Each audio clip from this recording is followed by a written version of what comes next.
ભાગ આજ એક હારે આપણે આંગણે 4 મહેમાન ઈ પાછા ઉઘાડા પગે ભજીયા બનાવી બાઈ કે ચણાનો લોટ નથી ને તેલ નથી ને કે હામું બોલીશ એ કે બોલીશ તો રડતી થઈ જાય કે તારા માવતર કાંઈ જરૂર નથી. બાઈ મેલા લુગડાનું પોટકું બાંધીને ભાગી હું તો આ હાલી.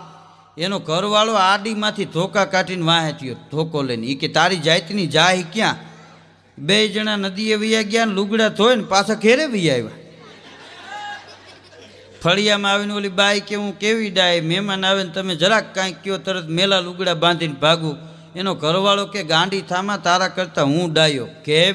એ કે તું ધોકો ભૂલી ગઈ હતી, હું ધોકો લઈને આવ્યો. ત્યાં તો મેળા ઉપરથી મહેમાન બોલ્યા અમે કેવા ડાયા હજી ધામા નાખ્યા છે. હા ભળના દીકરા વાહડેથી વાંદરા ઉતરે એમ ઉતર્યો. હા આને મહેમાન ન કહેવાય. મેં જેવા માન મેળવે એને મહેમાન કહેવાય.